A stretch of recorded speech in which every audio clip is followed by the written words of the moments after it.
शंकर जी माता सती के पिता दक्ष के यहां गए। भरी सभा में दक्ष ने अपमान कर दिया भगवान शिव का, अपमान। और जब अपमान हुआ तो भरी सभा में दक्ष ने गालियों पर गालियां दी, खूब अपमानित किया। पर शंकर जी ने एक भी जवाब नहीं दिया। अच्छा ये बताओ, जवाब देना सही है या गलत है? मैया, ओ मेरी मां, जवाब देना सही है कि गलत है? जवाब देना। अच्छा सोचो, भरी सभा में शंकर जी को गालियां देने लग गए दक्ष। अब शंकर जी भी गालियां यदि दे देते तो दक्ष में और शंकर जी में कोई अंतर रहता? इसलिए जब हमें कोई गाली दे तो हमें क्या करना चाहिए? क्या करना चाहिए? हमें भी गाली देना चाहिए। आप लोग क्या करते हो? अभी आपको किसी ने जरा सा कुछ कहा तो आप भी बहुत कुछ कह देते हैं। अभी सास ने एक बात कही तो बहू दो बात कह देती है। सास ने किया भौं तो बहू ने भौं भौं। ये होता है कि नहीं? हाँ? इसलिए आप लोग गाली के बदले गाली ना दिया करो, अपमान के बदले अपमान नहीं। आपका जैसा व्यवहार है वो आपका व्यवहार आपके संस्कार का परिचय देता है और मेरा व्यवहार मेरे संस्कारों का परिचय देता है। मैं अपना व्यवहार आपकी तरह क्यों करूं? कोई मुझे गाली दे तो गाली देने वाले के वो अपने व्यवहार और उसके अपने संस्कार हैं, उसकी तरह मैं क्यों व्यवहार करूं? भाई आप मुझे गाली दीजिए, मैं आपको गाली नहीं दूंगा, क्योंकि गाली देना आपके संस्कार हो सकते हैं, मेरे नहीं। अपमान करना आपका संस्कार हो सकता है, हमारा नहीं। इसलिए कोई आपका अपमान करे, आपको कुछ कहे तो ये समझ लो कि इसके संस्कारों में कमी है। आप अपने संस्कारों को कम मत करो उसके कारण। समझ में आ रही है बात? शंकर जी का भरी सभा में अपमान हुआ और शंकर जी ने उस अपमान का उन्होंने कोई उत्तर नहीं दिया, सह गए। समाज में आपको रहना है तो मैं आपको एक सुंदर सा सिद्धांत बताऊं। व्यर्थ में आप उत्तर ना दिया करो, जवाब ना दिया करो। कोई आपको कुछ भी कहे, अच्छा कहे बुरा कहे, जहां लगे वहां तो सही उत्तर दे दो, पर सबको उत्तर देने की जरूरत नहीं। लोगों का काम है बोलना, लोगों का काम है। आप कितना भी अच्छा कर लो तो लोग बोलेंगे, और बुरा करो तो बोलना ही है।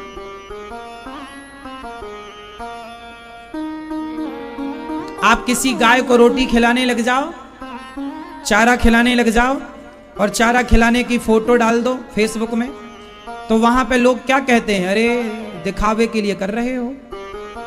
मतलब उन्हें तो कहना है, बस उन्हें केवल कहने का ठेका ले रखा। जबकि आप कोई भी अच्छा कार्य करें तो उसकी फोटो जरूर सोशल मीडिया में डालना चाहिए। क्यों डालना चाहिए? क्योंकि आपको अच्छा काम करते देख औरों को भी प्रेरणा मिलेगी कि वो भी गाय को रोटी खिलाएं, चारा खिलाएं, गरीबों की सेवा करें। यदि वो कहें कि ये तो दिखावा है तो उनसे बोलो भाई साहब आप भी ऐसा दिखावा करो, क्या बुराई है? आप भी ऐसा दिखावा करो।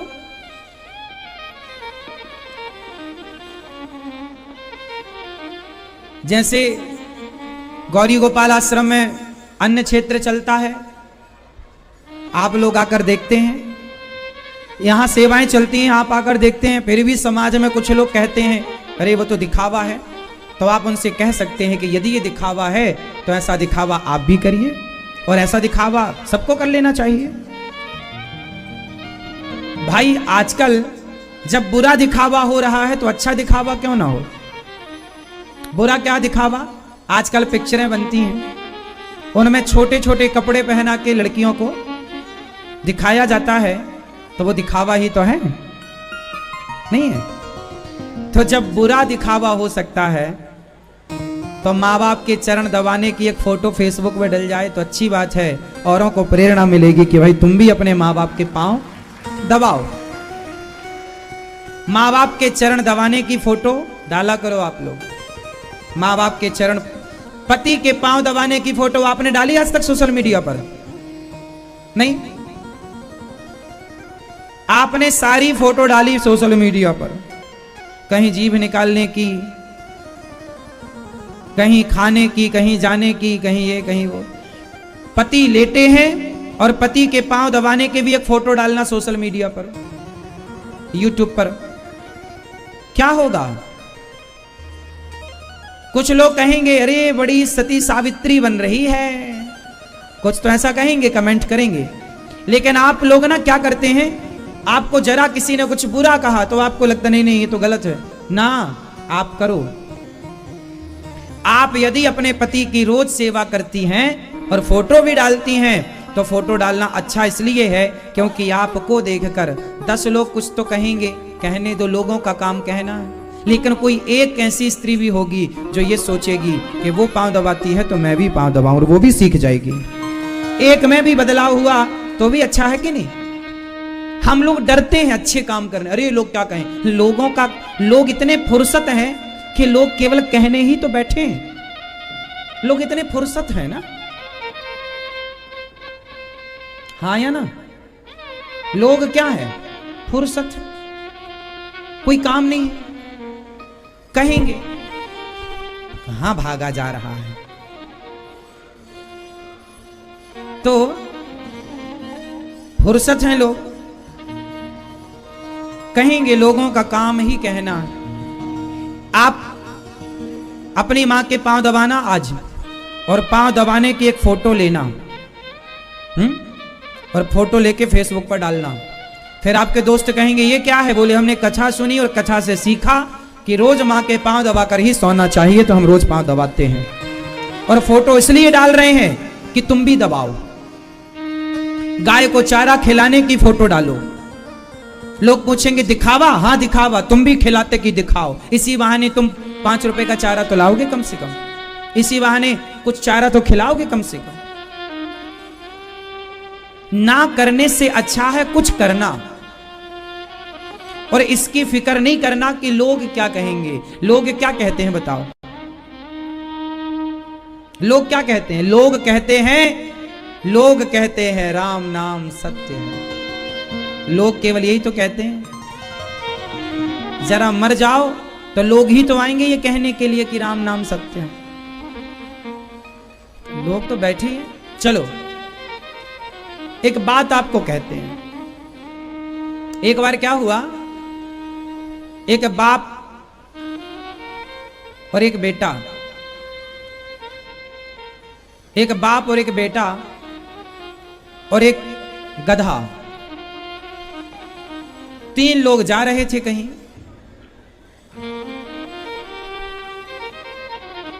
और जब 3 लोग कहीं जा रहे थे तो क्या हुआ, गधे के ऊपर ही दोनों बाप और बेटा बैठ गए और गधे के ऊपर बैठ के यात्रा प्रारंभ की।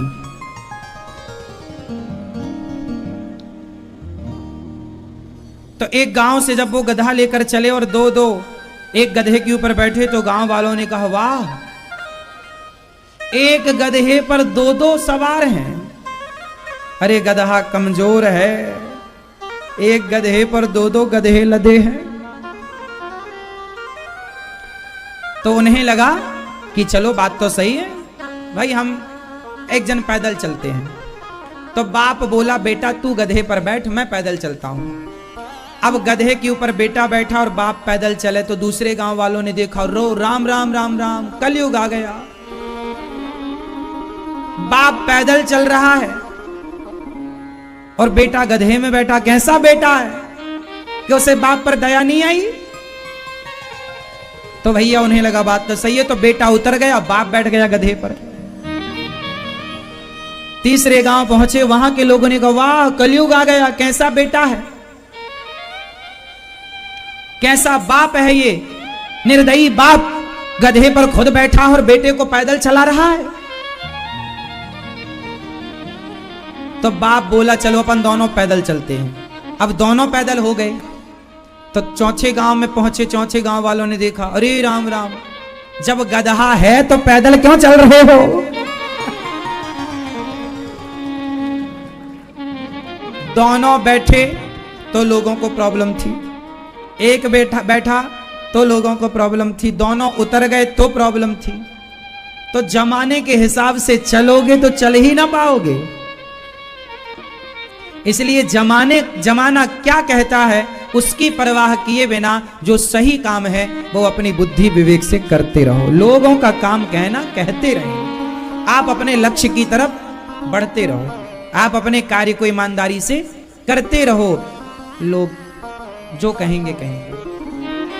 भरी सभा में शंकर जी का अपमान हुआ, पर शंकर जी ने कोई उत्तर नहीं दिया, चुप रहे, चुप। भैया ये बोल दो कि काम शाम को कर लेना, आवाज कर रही है बस शाम को। तो शंकर जी ने कोई उत्तर नहीं दिया। आप भी उत्तर ना दिया करो, आपसे कह रहे हैं उत्तर देने की जरूरत नहीं। हाथी चला बाजार और कुत्ते लगे हजार। जब हाथी निकलता है बहुत सारे कुत्ते भौं भौं करते हैं, और कुछ लोग हाथी की आरती उतारते हैं। तो हाथी ना तो आरती उतारने वालों की तरफ देखता है ना भौंकने वाले कुत्तों की तरफ देखता। हाथी तो अपने मस्ती से अपने लक्ष्य की ओर सिर्फ चलता है। इसलिए चलो बस, यही हमने कल सुना कथा में। श्री शंकर जी का अपमान हुआ, माता सती यज्ञ में गईं, जलकर भस्म हुई, और भगवान वही माता सती बाद में पार्वती बनकर आई, और पार्वती के संग भगवान शिव का विवाह संपन्न हुआ। ये मनु जी की 3 बेटियों की कथा है। अब मनु जी के 2 बेटे और हैं, प्रियव्रत और उत्तानपाद। उत्तानपाद की 2 पत्नियां हैं, सुनीति और सुरुचि। सुनीति के पुत्र हैं ध्रुव और उनके दूसरे पुत्र का नाम है उत्तम। उत्तानपाद की 2 पत्नियां हैं, सुनीति और सुरुचि। आपकी कितनी पत्नियां हैं भैया? आपकी कितनी पत्नी हैं आप बताओ? कितनी पत्नी है आपकी? आपसे पूछ रहे हैं, गिन रहे हो क्या? हाँ, एक ही है। कितना टाइम का? आपकी कितनी पत्नी है?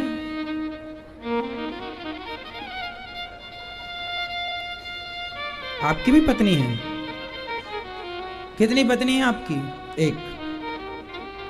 उत्तानपाद की 2 थी, सुनीति और सुरुचि।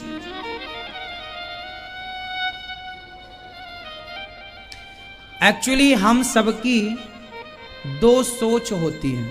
तो हमारे थॉट को, हमारे विचारों को, हमारी 2 प्रकार की बुद्धि होती है, एक अच्छी सोच, एक बुरी सोच, एक अच्छी बुद्धि, एक बुरी बुद्धि। तो जो हमारी 2 सोच हैं, ये 2 सोच ही हमारी पत्नी है। हमारे 2 विचार, अच्छे विचार और बुरे विचार, ये 2 पत्नी हैं। हम सबके जीवन में अच्छे और बुरे विचार होते हैं। आप में से ऐसा कोई नहीं है जिसके अंदर अच्छे विचार ना हो और बुरे विचार ना हो।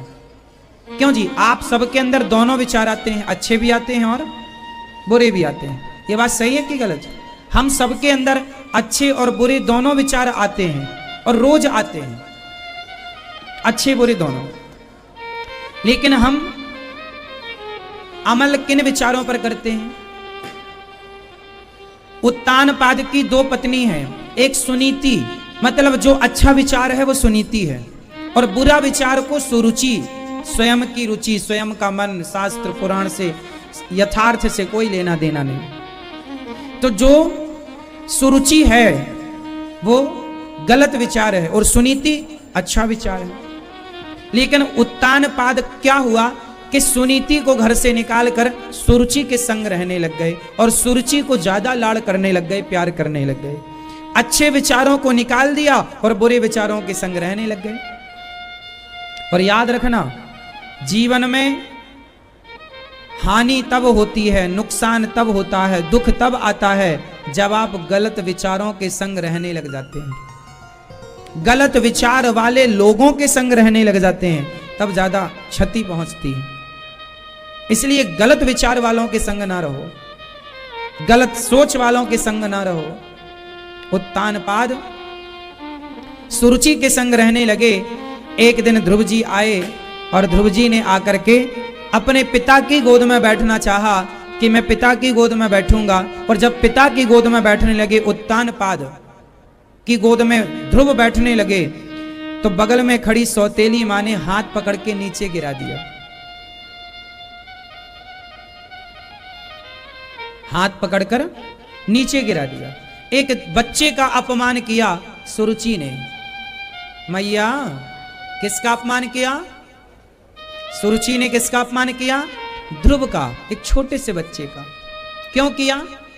इसलिए किया क्योंकि श्री ध्रुव जी महाराज अपने पिता की गोद में बैठना चाहते थे और मां ने कहा, जा तपसाराध्य पुरुषम तस्यैवानुग्रहेण में गर्भेत्वं साधयात्मानम यदि इच्छसि नृपासनम। जाओ, जाकर पहले तप करो, जाओ। क्या सीख मिली आपको? पिता की गोद में बैठने चले ध्रुव जी तो उन्हें अपमान झेलना पड़ा। क्या मतलब है इसका? हम आपसे निवेदन करें कि आप अपने आप को इतना सफल बनाओ, इतना कामयाब बनाओ कि पिता की गद्दी पर भी आप ना बैठें, अपनी सिंहासन खुद अपनी मेहनत से तैयार करें। ध्रुव जी ने गलती क्या की? पिता की सिंहासन पर बैठने चले गए। और वैसे वो बच्चे थे, उनका अधिकार था, बच्चा तो पिता की गोद में ही जाकर बैठता। लेकिन फिर भी एक यहां मैसेज आपके लिए है कि हम अपने आप को इतना योग्य बनाएं। इसका मतलब यह हुआ कि पिता की संपत्ति भी हम ना लें, हम अपने आप को इतना लायक बनाएं कि हम में काबिलियत होगी तो हम पिता से ज्यादा कमा लेंगे। हम पिता के टुकड़ों पर पलने वाले बच्चे ना बने। आप पिता के टुकड़ों पर पलते हो? देखो, जब तक बाप ने पढ़ाया लिखाया तब तक तो हर संतान की मजबूरी है कि वो माँ बाप के द्वारा ही पढ़ता लिखता है, पिता ही फीस भरते हैं। लेकिन अब तुम बड़े हो गए हो, अब पिता पर बोझ ना बनो, अब पिता पर बोझ ना बनो। अब बड़े हो गए हो, छोटे थे तो माँ की गोद में भी तुमने छिछी सुसु कर दी तो उसका दोष नहीं था, पर अब बड़े हो गए हो, अब सेल्फ डिपेंड बनने का समय है, आत्मनिर्भर बनने का समय। ये कथा आपको प्रेरित कर रही है इस तरफ कि यदि पिता की सत्ता पर पहुंच गए, पिता के बल से यदि आप वहां तक गए तो क्या गए, आप अपने बल से जाओ, अपनी काबिलियत के बल से जाओ ना, किसी के बल से नहीं। एक बात और मैं यहां बताऊं बच्चों के लिए कि बच्चों का जरूरत से ज्यादा सपोर्ट मां बाप को नहीं करना चाहिए। बच्चों को अपने पांव पर खड़े होने के लिए छोड़ दो, क्योंकि वो पहले खड़े होंगे गिरेंगे, खड़े होंगे गिरेंगे, इसमें संभलने की क्षमता रहेगी खुद पर। यदि बाप खड़ा रहा हर बार तो बच्चे को लगेगा कि बाप तो है, और सहारों पर खड़े होने वाले लंगड़े होते हैं। सहारों पर खड़े होने वाले लोग लंगड़े होते हैं। अपने पांव पर खड़ा हो, सहारों पर जिए तो क्या जिए, इस जिंदगानी को सहारा दूसरों को दो, अमर कर लो कहानी को। सहारों पर चलना ना सीखो, सहारों पर चलना ना सीखो, सहारा देना सीखो। तुम किसी का सहारा बनो, तुम्हें किसी के सहारे की जरूरत ना पड़े। ये तो आपकी सफलता है। यदि आप सारी जिंदगी बाप के ही टुकड़ों पर पल रहे हैं तो आप लायक पुत्र नहीं हैं। लायक पुत्र वो नहीं होता जो बाप के टुकड़ों पर पले। आप ऐसे बेटे बन के दिखाओ कि आप अपने बाप से कह सको कि पिताजी आपकी जो संपत्ति है आप उस अपने हाथ से दान पुण्य कर दीजिए, जिसे जरूरतमंद को दीजिए। मेरे अंदर इतनी काबिलियत है कि जो आपके पास है मैं उससे ज्यादा आपके आशीर्वाद से कमा लूंगा। इतनी हिम्मत है कहने की बाप से। आजकल के कुछ बेटे तो अपने बाप को मार डालते हैं, संपत्ति हमें दो। सेवा नहीं करेंगे बाप की, संपत्ति लेंगे पूरी। ये नालायक थर्ड क्वालिटी के बेटे हैं, चाइना मॉडल।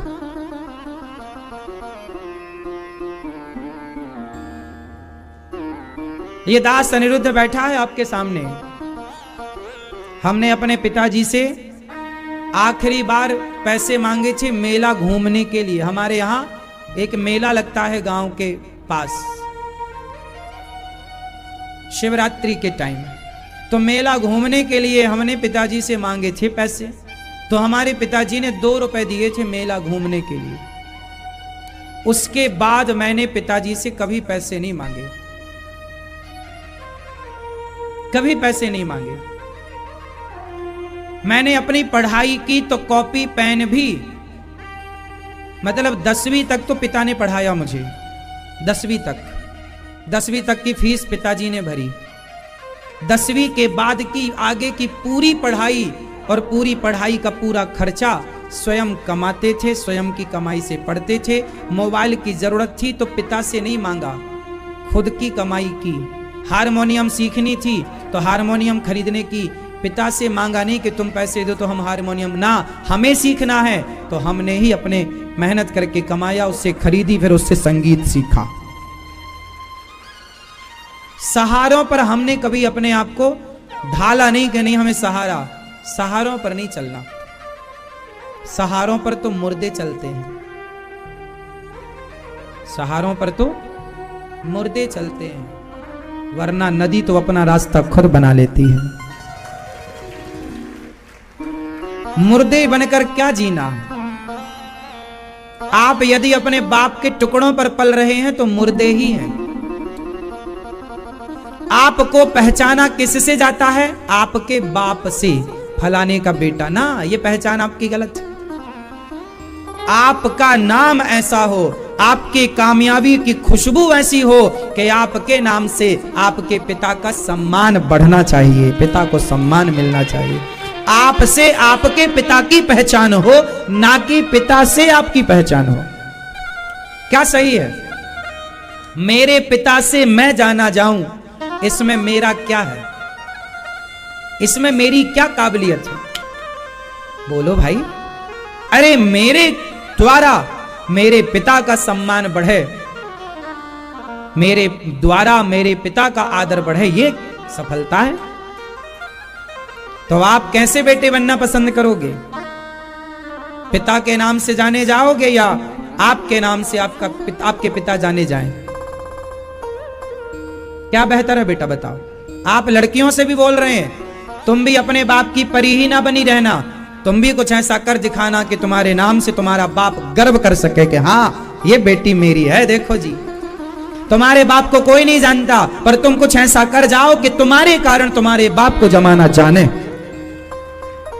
जमाना, ये तो बेटियों का भी, ये बेटियों के लिए भी बोल रहा हूं, केवल बेटों के लिए नहीं। जनक जी को कोई नहीं जानता। जनक जी को आज जो लोग जानते हैं माता सीता के कारण जानते हैं। वृषभानु जी को कौन जानता? श्री राधा रानी के कारण वृषभानु जी को जाना जाता है। हिमालय को कौन जानता? माता पार्वती के कारण हिमालय को जाना जाता है। समुद्र को कौन जानता? माता लक्ष्मी के कारण समुद्र को जाना जाता है।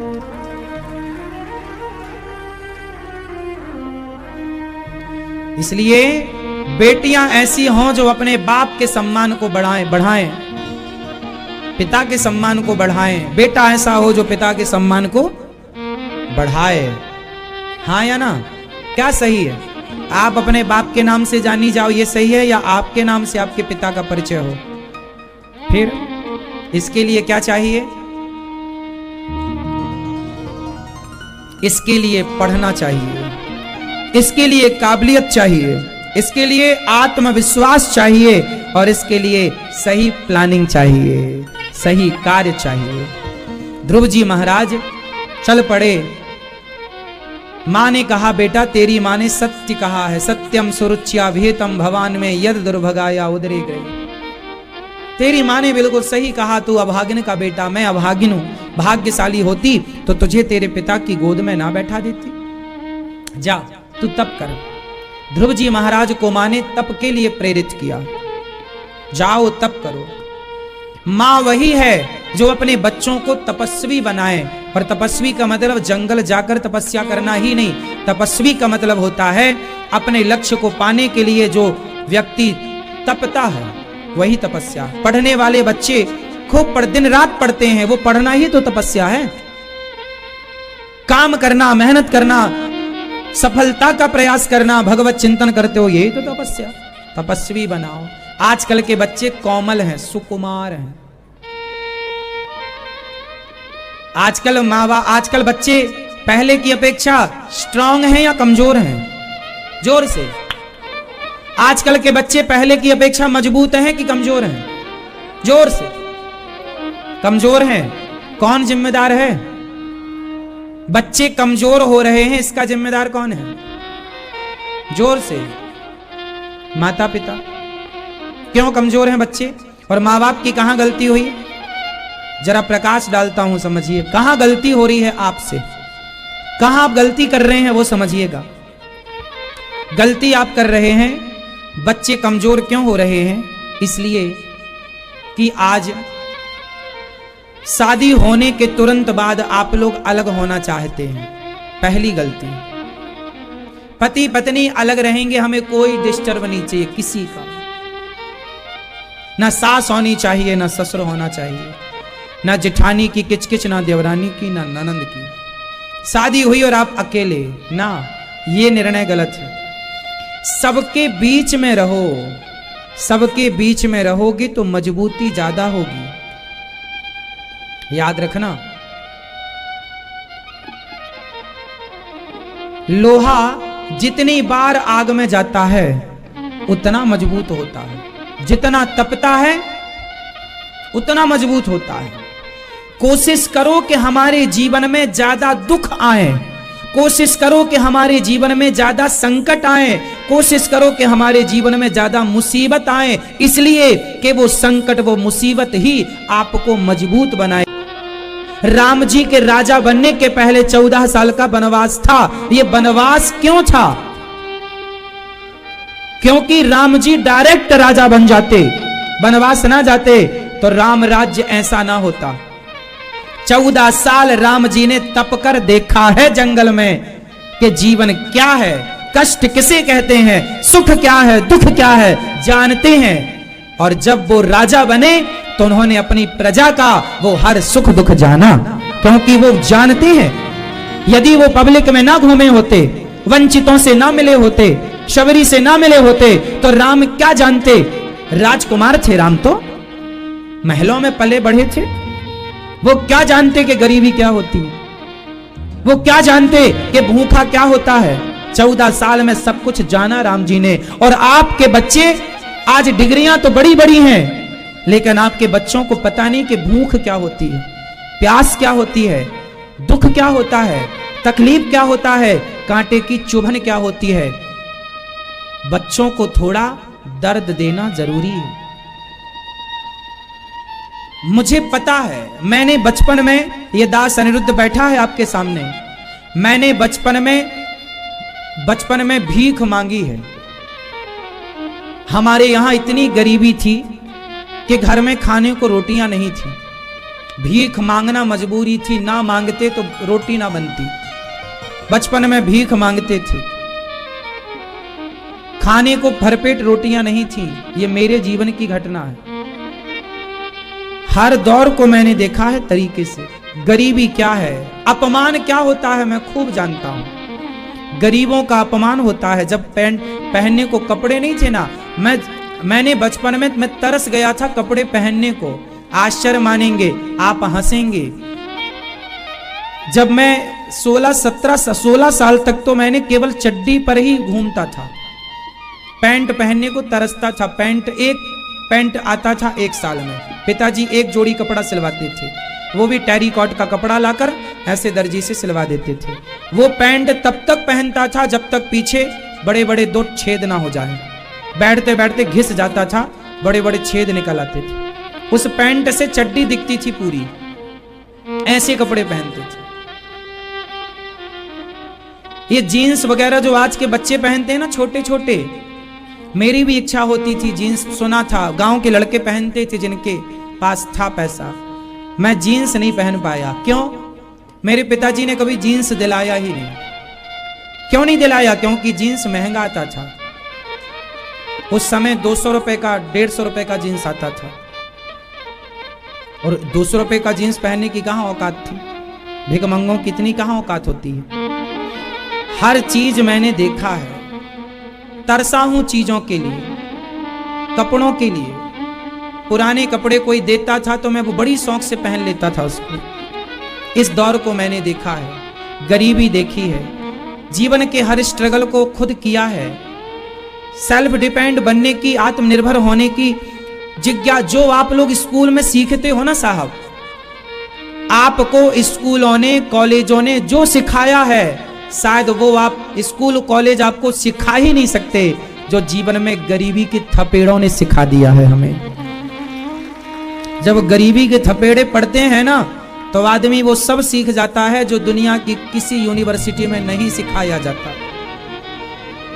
आपने पढ़ा हुआ सीखा है, मैंने जीवन में अनुभव का सीखा है। इसलिए आप में से बहुत लोग उम्र में मेरे से बहुत बड़े हैं, पर तजुर्बे में कुछ क्षेत्रों में मैं आपसे बड़ा हूं, क्योंकि मुझे गरीबी का जितना तजुर्बा है। मेरी यात्रा भीख मांगने से स्टार्ट हुई। मैंने हर पहलू को देखा है। मैंने स्कूलों से कम सीखा है, मैंने इंसानों से ज्यादा सीखा है। मैंने स्कूल कॉलेजों से कम पाया है ज्ञान, मैंने जीवन में हो रही घटनाओं से ज्यादा सीखा है। और वो ज्ञान मेरे बहुत काम आ रहा है। अब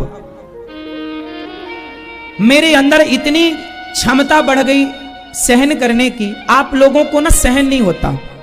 आप अपनी बात करो, आपको एक गाली सहन नहीं होगी, एक बात सहन नहीं होगी। मैं सह सकता हूं, क्योंकि मैंने बचपन से सहा है। हमारे पिताजी गांव में एक मंदिर है राम जी का, वहां पूजा करते थे। गांव में जिनका मंदिर था उन्होंने कह दिया कि आप मंदिर खाली करो। उस समय कहा जब घर में, हमारे पास घर नहीं था रहने को, खुद का कोई घर नहीं था, दूसरों के मंदिर में रहते थे। वहां मंदिर में पूजा, आपने देखा होगा गांव में कुछ लोग पुजारी लेकर आते हैं और वो लोग मंदिर की। तो हमारे पिताजी एक प्रकार पुजारी थे मंदिर के। तो मालिक जो मंदिर का मुखिया होता है, उसने एक दिन कह दिया, 20 साल से पूजा कर रहे थे उस मंदिर में, 20 साल से। अचानक 20 साल बाद कह दिया मंदिर के मालिक ने कि आप खाली करो। अब खाली कर तो दें साहब, पर रहें कहां, जगह थी नहीं। तो पिताजी ने रिक्वेस्ट की कि भाई हमें 1 साल का समय दो, हम घर वर की तैयारी करें। अभी तक तो घर की तैयारी की नहीं, भिक्षा मांगकर गुजारा होता था, भगवान जी को भोग लग जाता था। पैसे जोड़ने की कोई था ही नहीं इतना कि जुड़ जाए। हमने वो दौर देखा है कि बाजार से 1 किलो आलू आते थे तो 1 हफ्ते तक साग बनती थी उस 1 किलो आलू में। 1 आलू की साग सवेरे और 1 आलू की साग शाम को। वो दौर हमने देखा है कि जब दाल बन जाती थी तो सब्जी नहीं बनती थी, और सब्जी बन जाती थी तो दाल नहीं बनती थी। दोनों बनाने की औकात नहीं थी। इस दौर को आप लोगों से मैंने बताया कि मैंने जीवन को इस 0 से स्टार्ट किया है।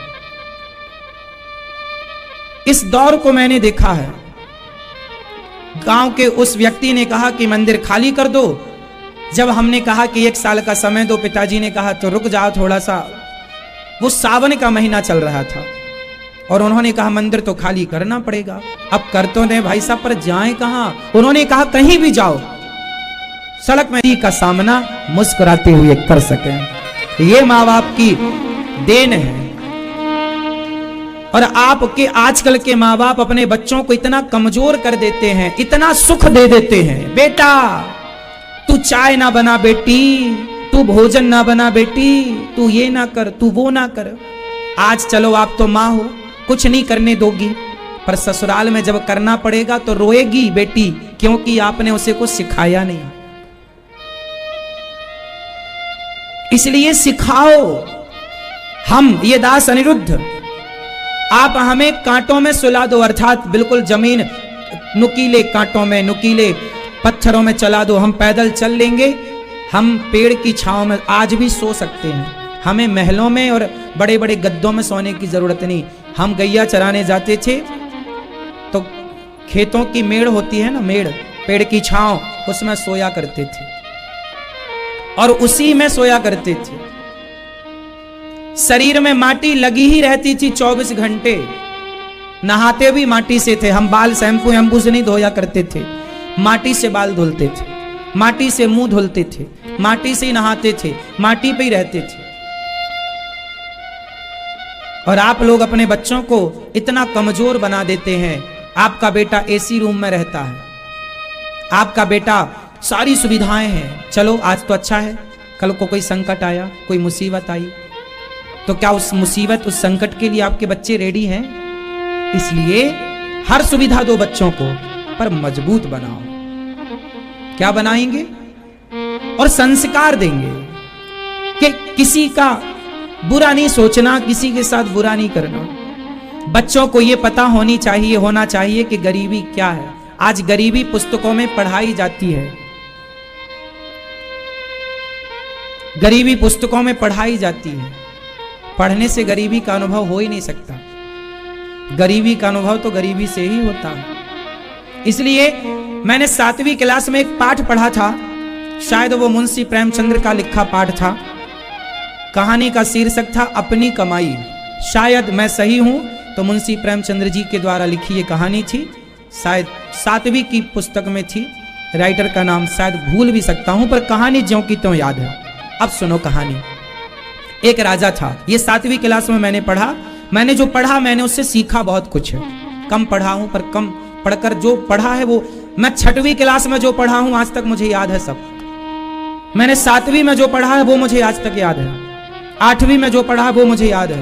9वीं और 10वीं में जो पढ़ा है, मैंने कम पढ़ा, जो पढ़ा आज तक याद है। याद है, मैंने कहानी पढ़ी थी। मेरे कक्षा की हिंदी की पुस्तक थी, उसमें 25 पाठ थे, पूरे 25 पाठ याद थे हमें। मुंह जबानी याद, कोई भी कहानी सुन लो आप, कोई भी पाठ सुन लो, तब भी याद थे, आज भी याद है। बहुत सारे जो अच्छे हैं वो तो याद ही है। 8वीं की पुस्तक में जो पाठ थे वो याद था, सब याद था। कोशिश की कि पढ़ाई ठीक से करूं, जितना पढ़ा ठीक से पढ़ा। ज्ञान तो अथाह है, सब तो जान नहीं सकते। एक राजा था, उस राजा का एक बेटा था। देखो एक बाप का क्या, पिता का धर्म क्या होता है, इस कहानी से आप जान जाएंगे। जितने पिता हैं ध्यान से सुनना, तुम्हारे काम आएगा। एक राजा था, उसका एक बेटा था। राजा बूढ़ा हो गया। राजा को लगा अब बेटा बड़ा हो गया है, बेटे को राजा बनाए। लेकिन पिता को पता था कि बेटा राजा तो बन जाएगा, पर ये राजगद्दी संभाल ना पाएगा, क्योंकि राजगद्दी संभालने के लिए इसके कंधे इतने मजबूत नहीं। तो पिता ने सोचा कि पहले राजा बनाऊं, उसके पहले इसके कंधे मजबूत कर दूं। तो क्या किया, राजा ने बेटे से कहा जाओ अपनी कमाई से 2 पैसे कमा कर लाओ। 2 पैसा, सिर्फ 2 पैसा। उस जमाने में पैसा चलता था। आज हमारे टाइम भी पंजी चलती थी, हम भी पंजी की 5 गोलियां खाया करते थे, संतरे वाली। हमारे जमाने में 1 रुपए के 20 कंचे आते थे। हमारे समय पे 1 रुपए की 20 गोलियां आती थी, संतरे वाली। चवन्नी की माचिस आती थी, 1 रुपए की 4 माचिस। हाँ या ना? आपके जमाने में कितने की आती थी गोली? 1 की 20 आती थी? नहीं। तो आप तो हमसे बड़े हैं, ये छोटे हैं। तो बहुत बड़े हैं आप। हमारे गांव में तो 1 रुपए की 20 गोली आती थी, वो हमें याद है। वो गोली, वो वाली टॉफी नहीं, टॉफी तो आपकी महंगी, हमारी वो गोली आती थी छोटी सी, संतरे वाली ऐसी छोटी सी। और वो बड़ी गोली भी आती थी, वो 54 की आती थी। हाँ, वो 54 की आती थी। तो एक राजा ने बेटे से कहा, जा तू 2 पैसे कमा के ला, जा, पर सुन, कमा के लाना। अब बच्चा गया, माँ 2 पैसे दे दो। पिताजी ने कहा, कमा के लाओ। कहां कमाने जाए? माँ ने चुपके से 2 पैसे निकाल के दे दिए। दूसरे दिन गया बेटा, पिताजी ये 2 पैसे लाया हूं, कमा के लो। पिताजी ने कहा, जा इसे भट्टी में डाल दे। भट्टी में डाल दिया। कहा, जाओ और कमा के लाओ।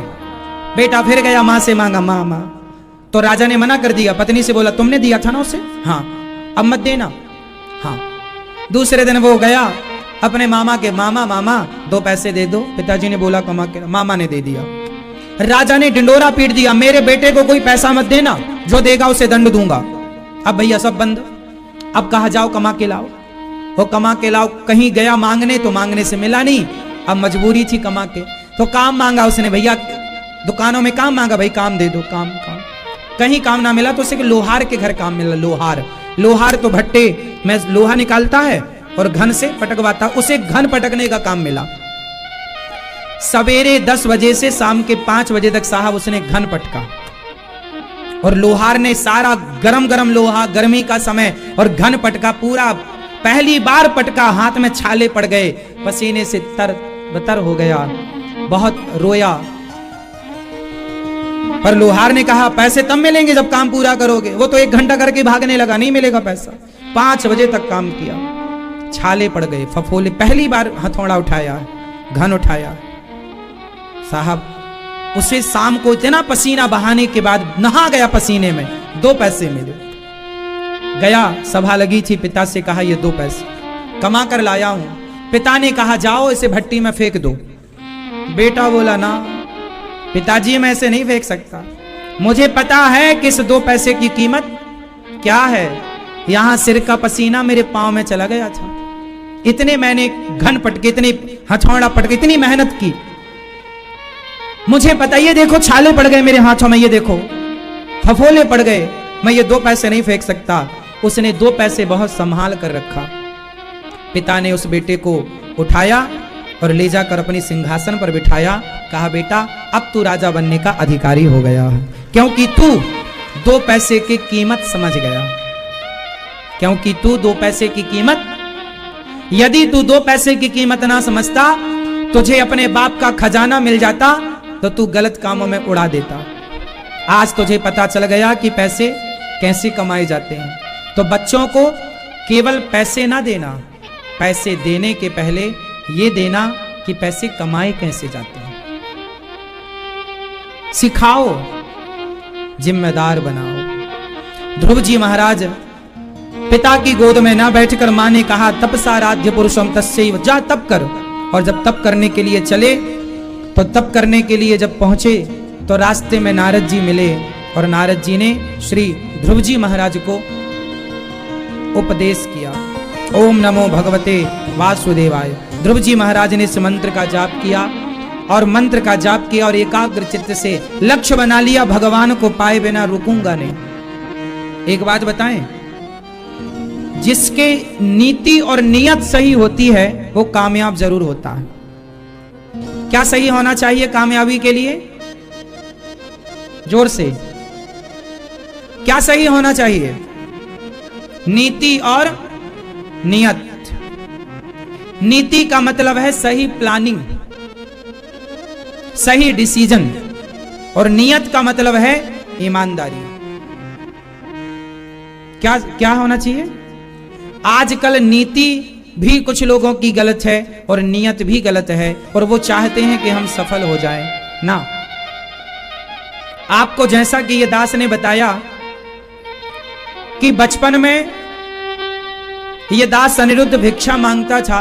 एक दिन एक घटना घट गई कि हमारे गांव में कुछ संत आ गए, और संतों ने कहा कि हमें, गांव के लोगों से कहा कि आज हमें भोजन करना है। एक दिन गांव में संत आए, तो संतों ने कहा कि हमें भोजन करना है। गांव के लोगों से कहा कि भोजन करना है। वो संत थे 8-10। तो गांव के लोगों ने तैयार नहीं हुए कोई ये कहने को कि चलो हम कराते हैं। वहां मैं बैठा था, तो मैं छोटा ही था, बच्चा था। तब मेरी उम्र रही होगी लगभग 16 साल की, 15-16 साल की। साहब मैं उन संतों को पकड़ के अपने घर ले आया, और जब घर लाया उस समय मां से मैंने कहा कि संत आए हैं, 8-10 संत हैं, और संतों के बारे में मैंने मां से बताया संत आए हैं। मां ने कहा बेटा पूछ तो लेते, घर में कोई खाने की व्यवस्था थोड़ी है। अब 10 संत, 8-10 संत घर में हैं और खाने की व्यवस्था नहीं। तब पहले ऐसा था कि यदि घर में आटा ना हो तो पड़ोसन से मांग के आटा ले आते थे। इस दौर को आप लोगों ने देखा कि नहीं? चावल ना हो तो आज पड़ोस में जाके कहीं चावल ले आए, जब आएगा तो वापस कर देंगे। तो मुझे याद है कि मैं गया मांगने थोड़ा आटा, और फटाफट संतों के लिए ना बनाया पूड़ी इत्यादि, थोड़ा खीर, थोड़ा माँ ने जल्दी जल्दी बनाया। हम और हमारी माँ ने दोनों ने तैयार कराया और संतों को भोजन कराया। उस समय मेरे मन में ये विचार आया कि आज मेरे घर में संत आए हैं और मेरे घर में इन्हें भरपेट खिलाने की व्यवस्था नहीं है। हे भगवान, कभी आप लायक बनाओगे तो मैं एक ऐसी सेवा आपके आशीर्वाद से करूंगा कि द्वार पर आया कोई भी संत भूखा ना जाए। देखो जरा, तो भगवान ने जिम्मेदारी दी कि नहीं? शक्ति भी दी और भगवान ने उस कार्य को पूरा भी कराया। इसका मतलब यह है कि आपकी नीति अच्छी है और नियत अच्छी है तो भगवान आपके सहयोगी जरूर बनते हैं। यदि आपकी नीति और नियत में कोई खोट होगा तो भगवान साथ नहीं देंगे। भगवान उन्हीं का साथ देते हैं जिनका हृदय निर्मल होता। और आपने गौरी गोपाल आश्रम का प्रसाद तो खाया होगा। रसोई का प्रसाद कितने लोगों ने पाया? गौरी गोपाल जी की रसोई का पाया? अब आपने ध्यान से देखा होगा वो प्रसाद कैसा था? अच्छा था, सामान्य था, या ऐसे ही था? क्या आप कितने नंबर देंगे उस सेवा को? देखो जी, हम ये बात केवल आपको बताने के लिए कह रहे हैं। बाजार में चावल ना 40 रुपए किलो का भी मिलता है, हाँ या ना? बाजार में चावल 25 रुपए किलो का भी मिलता है, बोलो हाँ या ना? और बाजार में चावल, सबसे अच्छा चावल कौन होता है? जोर से आप बताओ, हम नहीं बताएंगे। बासमती, हम सबने ये सुना है कि सबसे बेस्ट चावल बासमती। अब इससे भी कोई ऊपर होता होगा साहब तो वो अपनी अब जानते नहीं, होता भी होगा, ये नहीं कह सकते नहीं होता होगा, होता होगा। पर जो हम सब सामान्य लोग जानते हैं वो ये जानते हैं सबसे बढ़िया चावल बासमती होता है। अब आप गौरी गोपाल जी की रसोई में जाकर चावल का प्रसाद लेना और देखना कि वो कौन सा चावल है। वो सबके लिए बासमती चावल ही है। क्यों? चावल तो 40 रुपए 30 रुपए किलो का भी मिलता है, पर गौरी गोपाल जी की रसोई में जो चावल भक्तों को बंटता है वो 90 रुपए किलो का चावल है। जानते हो क्यों?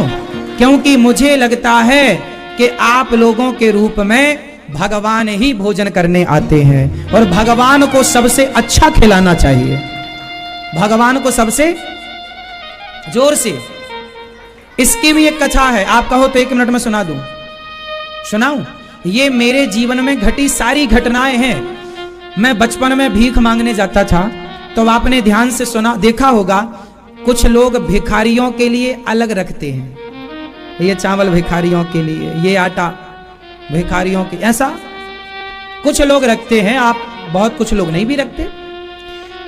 पहले भिखारी ज्यादा होते थे तो भिखारियों के लिए लोग चावल अलग, टूटे हुए चावल, कनकी बोलते, कनकी, टूटे हुए चावल रखते थे। एक बार मैं किसी के घर गया भीख मांगने बचपन में, तो वहां मुझे ऐसा ही अलग से रखी हुई चीजें वाले चावल और कुछ चीजें मिली।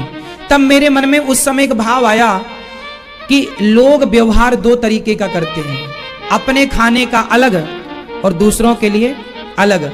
मैंने तब भगवान से कहा कि हे विधाता, कभी आप लायक बनाओगे और सेवा करूंगा तो मैं ये भेद नहीं करूंगा, जो मैं खुद खाऊंगा वही मैं सबको खिलाऊंगा।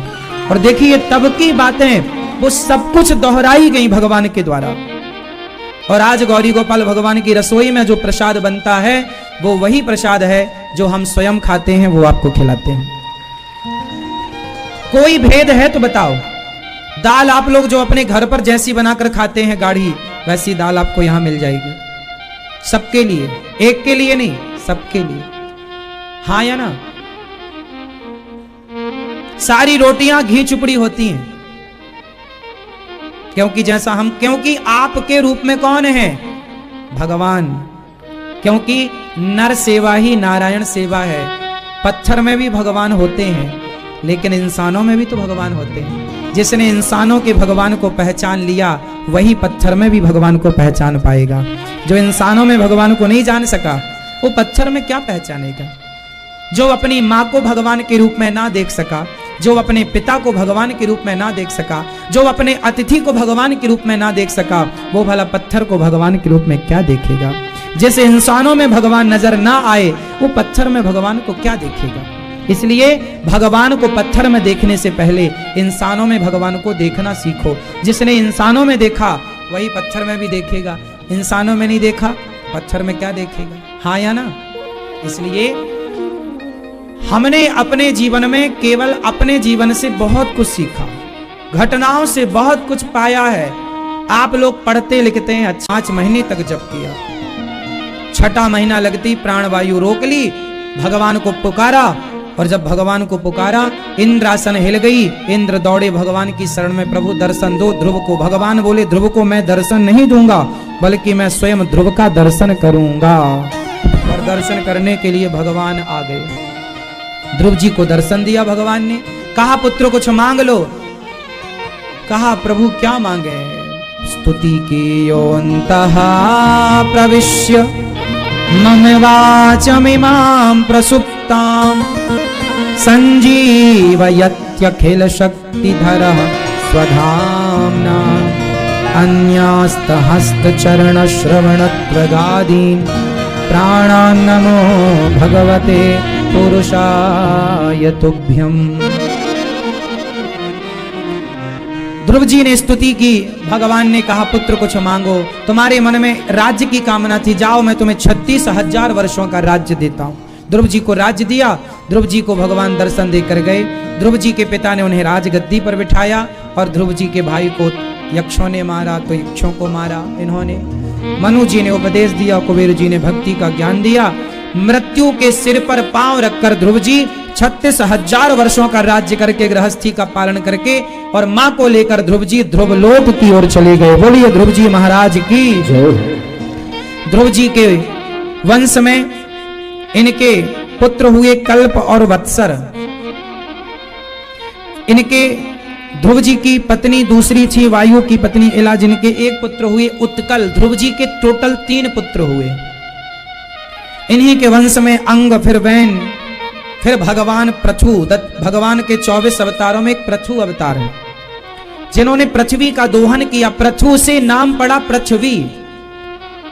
इसका नाम पहले था धरा। पहले पृथ्वी का नाम क्या था? धरा। फिर पृथु जी से पृथ्वी नाम पड़ा और 10,000 कान मांगे पृथु जी ने कि मुझे कानों से कथा सुननी है, व्यर्थ की चीजें नहीं। आप भी अपने कानों का सदुपयोग करो, कान को अच्छी जगह लगाओ। फिर पुरंजनोपाख्यान की चर्चा देखो। मनु जी महाराज के अब दूसरे बेटे की चर्चा। ध्रुव जी प्राचीन इनके पृथु जी पर भगवान ने कृपा की, यज्ञ नारायण प्रकट हुए, दर्शन दिया, कृपा हुई।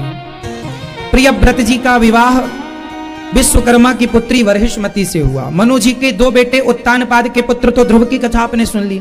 अब मनु जी के 2 बेटों में एक है प्रियव्रत। प्रियव्रत जी के वंश में आगे चल करके हुए हैं आग्नेध्र, नाभि, अंग, भगवान ऋषभ देव जी, जहां से जैन धर्म प्रारंभ हुआ। ऋषभ देव जी के 100 पुत्र हुए। सबसे बड़े का नाम है भरत। भरत जी ने सारा सबको छोड़ दिया और गंडकी नदी के तट पर रहने लगे। एक दिन भरत जी का मन एक मृग के बच्चे में लग गया। पानी में एक मृग का बच्चा बह रहा था।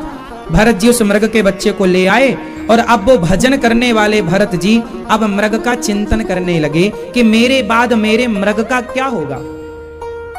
देखिए मन कब लग जाए कहां लग जाए कोई नहीं जानता। तो भरत जी ने अपना मन भगवान से हटाकर कहां लगाया, मृग में, और मृग के चिंतन करते करते भरत जी की मृत्यु हुई। तो यमराज ने कहा कि आप मृग का चिंतन करते करते आए हैं, इसलिए आपको अब मृग की योनि में जाना पड़ेगा। मैया, ओ पीछे वाली मैया, पंचायत ना करो मेरी माँ। ओ पंचायती मैया सुन लो मेरी माँ, सुनो मैया जा रही हो, टाटा तो कर लो मेरी माँ। ओ भैया मैया, ओ चश्मा वाली मैया बैठो मेरी माँ, खड़े होके सुनोगी, सुन लो। जा रही हो, जाना है, सुन लो, जाना है तो टुप्पी टाप निकलो, शांति से, शांति से सुनो, प्रेम से आनंद लो। कथा का एक भी शब्द ना छूटे, इसका आपको ख्याल रखना चाहिए। श्री भरत जी का मन मरते समय कहां लग गया, मृग में। और भरत जी जब मरे तो मेरा मृग का क्या होगा, मृग का क्या होगा, ये सोचते सोचते मर गए। तब यमराज ने कहा कि आप मृग का चिंतन करते आए हैं, इसलिए आपको मृग की योनि में जाना पड़ेगा। अंते यामति सा गति, मरते समय जिसका मन जहां होता है ना, उसकी वो गति होती है। इसलिए आप लोगों को हम निवेदन करें कि आप लोग मरते समय अपना मन भगवान में ही रखना, कहीं ना रखना। मैया, ओ पीली मैया सो रही हो, हाँ झूठ बोलना पाप है। मैया ऐसे सो रही चुपचाप,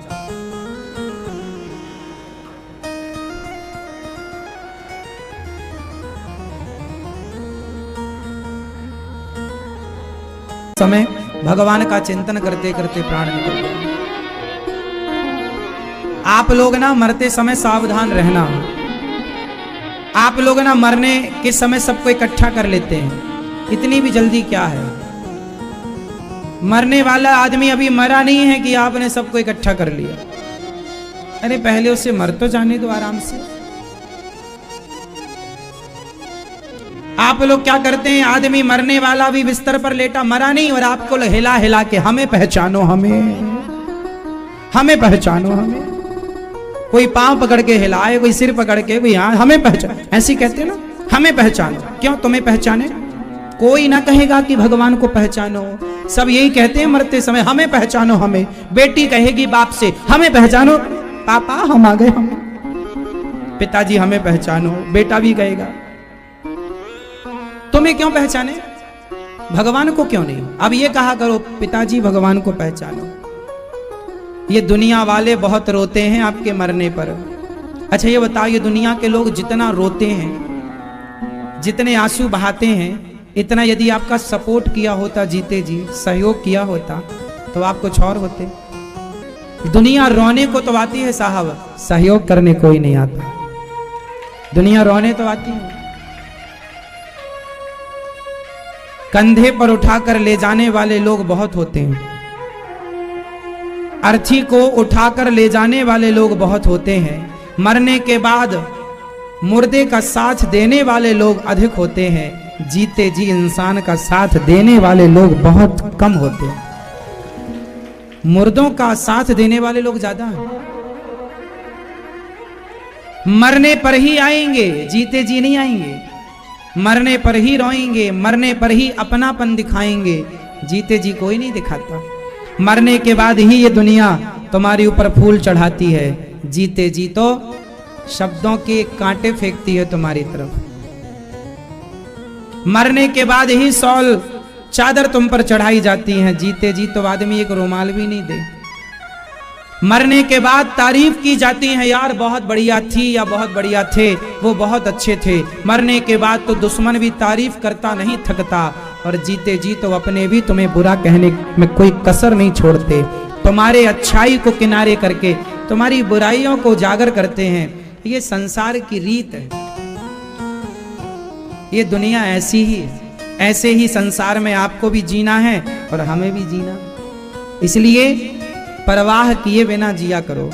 और मरते समय सावधान, ना बेटी काम आनी है ना बेटा, जो तुम्हारा पुण्य है, तुम्हारा धर्म है, वो तुम्हारे संग चलेगा। इसलिए पुण्य करो खूब मन लगाकर, अच्छे काम करो मन लगा। देखो भैया अनिरुद्धाचार्य जब जाएगा इस धरती से तो भगवान मेरे से पूछेंगे क्या करके आए हो, तो हम बताएंगे सेवा की है, निष्कपट भाव से की है। जो आज यहां आपसे कह रहे हैं खुले मंच से, वही भगवान से भी कहेंगे सेवा की है प्रभु। हाँ, भिक्षा मांगकर सेवा की है, भीख मांगकर सेवा की है, सेवा की है। जो खाया है वही खिलाया है, माँ की सेवा की, जो बनी सहारा, जो बन पड़ा सेवा की है। मैंने किसी को रुलाया नहीं, बल्कि रोते हुए माँ को गले लगाया है, ये किया है। मैंने किसी को बाहर नहीं निकाला, पर बाहर निकले हुए लोगों को जगह देने की कोशिश की कि आप यहाँ रहो। सब कुछ दिया भगवान का, निमित्त तो आपको और हमें बना ही रखा है विधाता ने। तो भगवान पूछेंगे तो ये बताने को रहेगा ना कि हमने प्रभु आपने जो जीवन जिया उसका ये उपयोग किया। हमने कभी निंदा नहीं की, चुगली नहीं की, केवल कथा सुनाई है, आपका गुणगान गाया है, बताएंगे भगवान जी को। अच्छा, आप लोगों से भगवान पूछेंगे तो क्या कहोगे? हम तो कहेंगे कि हमने 3 घंटे कथा सुनाई रोज। आप लोग क्या कहोगे कि 3 घंटे आपने कथा सुनी है रोज? रोज सुनते नहीं? रोज सुना करो, रोज सुनते हो तो प्रणाम है आपको। और आप क्या कहोगे? 2-2 घंटे पड़ोसन से चुगली, निंदा।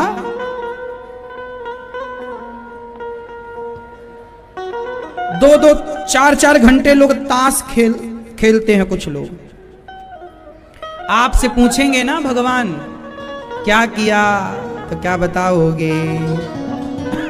हम तो बता देंगे अपना सब बताएंगे हम कि हमने इतना पाप किया, इतना पुण्य किया, ये सब देखो आप। अच्छा ये बताओ, आप लोग जब जाओगे मरकर यहां से, तो आपका पुण्य ज्यादा होगा कि पाप? क्या ज्यादा होगा? जोर से क्या ज्यादा होगा? पीछे वाली मैया बताएंगी। मैया, ओ मेरी पीली मैया, क्या ज्यादा है आपका? पाप। क्यों ज्यादा है पाप, पुण्य क्यों नहीं? देखो आपको पता है ना कि पाप ज्यादा है आपका, तो क्यों नहीं संभल रहे हो आप लोग? क्यों नहीं सीख रहे हो? पता है कि पाप ज्यादा है तो करो पुण्य, ये पाप तुम्हें डुबाएगा, इसलिए पाप ना करो। यमराज जी वहां पाप पुण्य को अलग अलग करते हैं। पाप अलग, पुण्य। पाप का परिणाम 84 लाख योनियां है। यदि आपका पाप ज्यादा हुआ तो फिर 84 का चक्कर मिलेगा। ये 84 का चक्कर क्या है? फिर जन्म लो, कुत्ता बनो, बिल्ली बनो, हाथी बनो, चमगादड़ बनो, फिर जन्म लो, मर जाओ, जन्म लो। ये जन्म मृत्यु का चक्कर चल रहा है, यही तो पाप का परिणाम है। पुण्य से क्या होगा? बोले पुण्य से मानव का शरीर मिल जाएगा, और ये पुण्य और पाप जब अपने आप को भगवान के चरणों में समर्पित कर दोगे तो मोक्ष मिल जाने के बाद पाप पुण्य से मुक्त हो जाता है। एक बात बताओ, चक्की में सारा दाना पिसता है, चलती चक्की देख कर दिया कबीरा रोए। सारा दाना चक्की पीस देती है, पर कुछ दाने को नहीं पीसती। बताओ वो कौन से दाने हैं जिन्हें चक्की नहीं पीसती? कौन से दाने? जो दाने उस कील के पास आ जा। चक्की में एक बीच में खूंटा होता है, कील। एक कील के पास जो दाना आ गया वो पिसने से बच जाता है। उसी प्रकार जो एक भगवान की शरण में चला जाता है वो जन्म मृत्यु के चक्कर में पिसने से बच जाता है, वरना पिसते पिसते करोड़ों जन्म हो गए आपके हमारे से। बचना चाहते हो तो भगवान की शरण, हे नाथ मैं आपका हूं, आपकी हूं। मन कहीं ना लगे आपका, दुनिया वाले रोएं गाएं कुछ करें, आप तो मन मरते समय सावधान रहो, भगवान में मन लगाओ। दुनिया वालों को बोल दो मर जाए तब रोना, पहले ना रो। आप लोग मरने दो पहले, फिर रोने मस्त। और ये हमारी माताएं, ये अभी कथा सुन रही हैं, और इन्हें पता चल जाए कि फलाना चला गया तो ऐसे रोते हैं डरावना। इनके रोने से डर जाए आदमी, है ना। आजकल के तो नई पीढ़ी अब ठीक ठाक रोती है, पुरानी माताएं तो अरे मेरे भैया ऐसा रोती हैं, राग सुर ताल में सुरताल में रोती है। ये पता ही नहीं चलता कि हा हंस रही है कि हा रो रही है। क्यों जी, सही है। कई बार मैं कंफ्यूज हो गया किसी के मरने में।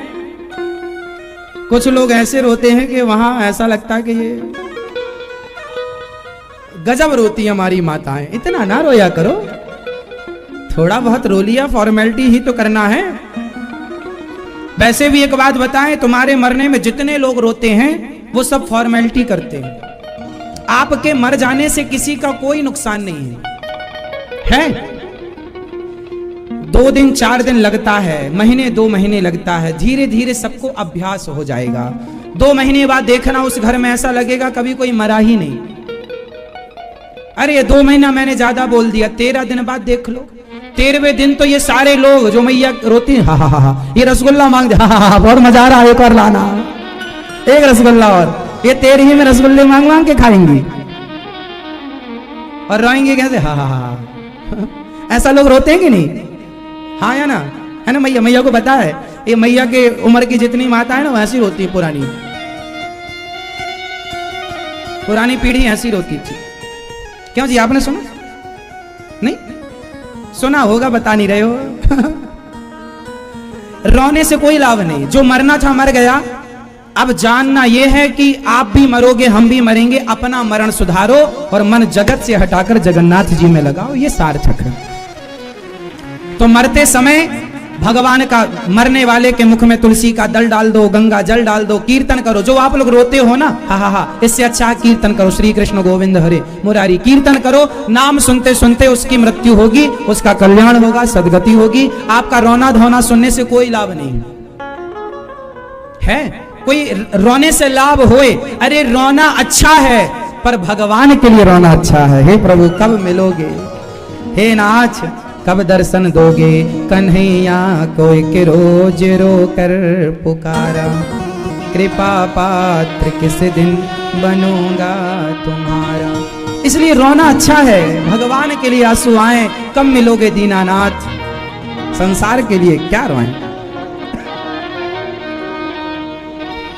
श्री भरत जी की परम, वो मृग बनकर आए, तीसरा जन्म, फिर मृग की योनि से निकाल त्यागा और मनुष्य बने। राजा रघुगण को उपदेश किया और भगवत धाम को गए। 28 प्रकार के नरकों का वर्णन, जो जैसा पाप करता है वैसे नरक में जाता है। भगवान के नाम में बड़ी ताकत है। आप में से कितने लोग दुखी हैं? हाथ उठा के मुझे कंफर्म कर। आज ही आपका दुख दूर करूंगा यदि आपने मुझे बता दिया तो। पहले बताओ किस किस को दुख है, हाथ उठाओ। जो दुखी हैं वो हाथ उठाएं। कोई भी दुख हो आपको, किसी प्रकार का दुख हो तो हाथ उठा के बताओ। हाथ उठाओ, शर्माओ ना, कोई डांटेंगे छोड़ी आपको। सब दुखी कौन कौन है वो हाथ उठाएं। सुखी जो है वो अच्छी बात है, दुखी कौन है हाथ उठाओ। आज मैं आपको एक ऐसा उपाय बताऊंगा कि आपका दुख सदा के लिए समाप्त हो जाएगा। आप लोग दुखी हैं और आप में से बहुत लोग ऐसे हैं जो अपना दुख मिटाने के लिए कई जगह जा जाके सिर पटकते हैं। कई जगह जाते हो आप लोग, जिसने जैसा कहा आप वैसा करते हो कि ये दुख दूर हो जाए, ऐसा कर लो वैसा कर लो, तो आप वैसा करते हैं। एक बात बताओ, दुख दूर यदि कैसा कैसा करने से हो जाता तो सबका ही हो जाता। आप जा जाके सिर पटकते हो 17 जगह। यदि सिर पटकने से सब जगह दुख दूर होता तो आज तक सबका ना दुख दूर हो जाता, सब सुखी हो जाते। आज एक बात लिख लो, इस धरती पर ऐसा कोई नहीं है, कोई इंसान ऐसा नहीं है जो आपके दुख को दूर कर सकता है। दुख दूर कर सकता है तो कोई इंसान नहीं, भगवान दुख दूर कर सकते हैं। आपकी गलती ये है कि आप इंसानों के द्वार तो जाके माथा पटकते हो, लेकिन भगवान की शरण में नहीं जाते। एक बात उदाहरण से समझो। माता द्रौपदी को जब दुख आया, साड़ी भरी सभा में खिंची, अपमान हुआ, तो द्रौपदी जब दुखी हुई तो सारे लोग बैठे तो थे। कुरु द्रोणाचार्य से बड़ा कौन था? पितामह भीष्म से बड़ा कौन था? अर्जुन, भीम, नकुल, सहदेव, युधिष्ठिर से बड़ा कौन? लेकिन ये लोग द्रौपदी का दुख दूर कर सके? बोलो, द्रौपदी का दुख दूर कर सका कोई? द्रौपदी का दुख जिसने दूर किया है वही तुम्हारा भी दुख दूर करेगा। इसलिए किसी को ना बुलाकर केवल भाव से भगवान को बुलाया जाए, किसी के द्वारे ना जाकर भगवान की चौखट में जाया जाए। तेरी चौखट में आना मेरा काम है, मेरी बिगड़ी बनाना तेरा काम है। केवल भगवान से। आप गलती क्या करते हैं? सबसे कहते हैं। कुछ ना होगा सबसे कहने से, भगवान से कहो। और भगवान से कहना भी नहीं है, बिना कहे सुनते हैं ये। मैया, कीर्तन, आप में से कितने लोग हैं जिनके घर में रोज कीर्तन होता है? नियम बनाओ कि आप रोज कीर्तन 24 घंटे के प्रत्येक घंटे से एक एक मिनट निकालो तो 24 मिनट होता है। 24 मिनट नहीं तो चलो 20 मिनट रात को खा पी करके या बिना खाए, रात को खा पी के पति पत्नी बेटा बेटी दादा सब बैठो और कीर्तन करो। श्री कृष्ण गोविंद हरे मुरारी, हे नाथ नारायण वासुदेव। एकाग्र चित्त होकर अपने मन को भगवान में लगाओ, संसार से मन हटाओ और एक भक्ति के भाव के संसार में जाओ और कीर्तन करो। आप कीर्तन करो। नारद जी क्या करते हैं? जोर से। नारद जी क्या करते हैं? कीर्तन। हनुमान जी क्या करते हैं? आप लोग क्या नहीं करते? कीर्तन। कीर्तन करो। जो कीर्तन करेगा वो दुखी ही नहीं होगा। लेकिन आप लोग बस कीर्तन नहीं करते, बाकी सब कुछ करते हैं। आपको भगवान पर ही भरोसा नहीं है, बाकी सब इंसानों पर भरोसा है। आपको जीजा जी पे भरोसा है, आपको साले साहब पर भरोसा है, आपको दोस्त मित्र पर भरोसा है, आपको नेताजी पर भरोसा है, लेकिन आपको भगवान पर भरोसा नहीं है। आप लोग क्या कहते हैं? मेरी पहचान के लोग वहां हैं। कोई पहचान काम आएगी? द्रौपदी का दुख भगवान ने मिटाया। इसलिए ये दास अनिरुद्ध, मैं अपने जीवन का अनुभव कह रहा हूं। मैं भगवान से केवल एक ही बात कहता हूं, हे प्रभु, आपके सिवा मेरा कोई नहीं है, आप ही हैं जो हैं मेरे। और मैं ये दास अनिरुद्ध, कहने को मैं अलग हूं, कहने को ये अनिरुद्धाचार्य है, लेकिन प्रभु मैं तो आपका हूं। मैं जो करता हूं, जो कहता हूं, वो मैं अपने लिए ना करता ना अपने लिए कहता। मैं तो आपकी आज्ञा से चलता हूं। मैं तो आपकी कठपुतली हूं। मैं तो आपकी कठपुतली हूं। जैसा आप नचाते हो मैं वैसा नाचता हूं, जैसा आप चाहते हो वैसा मैं करता हूं। मैं अपनी इच्छा से कुछ नहीं करता। अब आप ही बताओ, गौरी गोपाल आश्रम में जो सेवाएं हो रही हैं, क्या ये सेवा कोई इंसान के बस की है? ये इंसान के बस की नहीं है साहब। ये सेवा भगवान कर रहे हैं, हमें निमित्त बना रखा है। हम तो कठपुतली हैं, ये नचा रहे हैं, हम नाच रहे हैं। तो भगवान से कहो कि प्रभु हम आपके हैं, हम आपके सिवा किसी को नहीं जानते। भरोसा भगवान पर करो और कीर्तन करो। रोज आधा घंटा नहीं तो 20 मिनट कीर्तन करो। कैसे करते हैं आप लोग कीर्तन? करो जरा।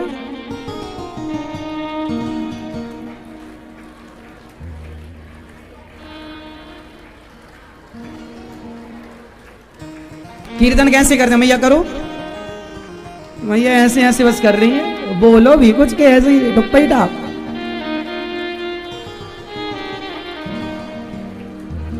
ऐसे कीर्तन करते हैं आप लोग? हाँ या ना? हाँ, ये तरीका गलत है।